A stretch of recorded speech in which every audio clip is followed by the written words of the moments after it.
Hello everyone, welcome back to my channel. இன்றைக்கி நாம் நோன்பு கஞ்சி எப்படி செய்யலாம் அப்படிங்கிறத பற்றி தான் இன்றைக்கி நாம் பார்க்க போகிறோம்.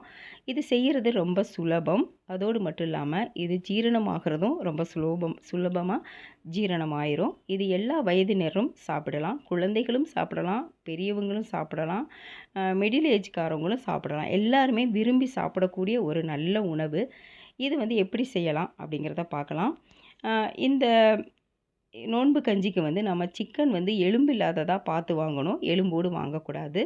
ஏன்னா அது நம்ம கஞ்சியாக குடிக்கிறதுனால எலும்பு இருந்ததுன்னா நமக்கு சாப்பிட்றது கொஞ்சம் கஷ்டமாக இருக்கும். ஸோ அதனால எலும்பு இல்லாத சிக்கனாக நம்ம வாங்கி வச்சுக்கிறோம். இப்போ குக்கரில் ஒரு 4 டீஸ்பூன் நெய் ஊற்றிக்கணும். நெய்யில் சமைக்கும்போது அதனுடைய வாசனை அதிகமாக இருக்கும். அதோடு மட்டும் இல்லாமல் சுவையும் கூடுதலாக இருக்கும்.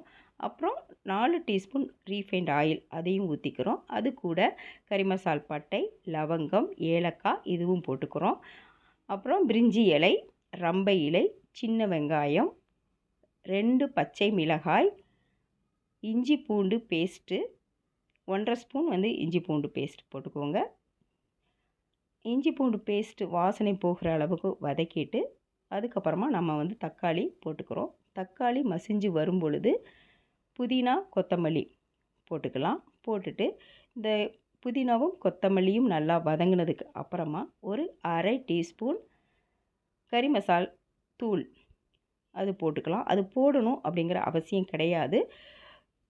ஒரு 1/4 டீஸ்பூன் போடுறதுனால ஒன்றும் கிடையாது, போடாட்டாலும் பிரச்சனை கிடையாது.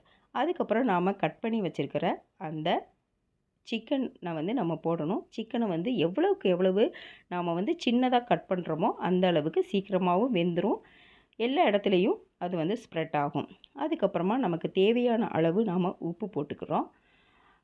அப்புறம் சீரக சம்பா அரிசியும் சிறுபருப்பும் நாம் போட்டுக்கிறோம். ஒரு ஆளாக்கு சீரக சம்பா அரிசிக்கு ஒரு 1/4 ஆளாக்கு விட கொஞ்சம் கம்மியாக நம்ம சிறுபருப்பு போட்டுக்கிறோம். அதோடு கூட வெந்தயம் ஒரு 2 டீஸ்பூன் சமைக்கிறதுக்கு முன்னாடி ஒரு 1/2 அன் ஹவருக்கு முன்னாடியே ஊற வச்சுக்கணும். அப்போ தான் இந்த அரிசியோட அது சேர்ந்து வேகிறதுக்கு ரொம்ப எளிதாக இருக்கும். அதனால் நம்ம வெந்தயம் மட்டும் நம்ம கொஞ்சம் முன்னாடியே நம்ம ஊற வச்சு எடுத்துக்கணும். இப்போ நம்ம உப்பு செக் பண்ணிக்கலாம். உப்பு கரெக்டாக இருக்குதான்னு பார்த்துக்கலாம். இப்போ ஒரு ஆளாக்கு சீரக சம்பா அரிசிக்கு 6 ஆளாக்கு தண்ணி ஊற்றணும். அதுதான் கரெக்டானது.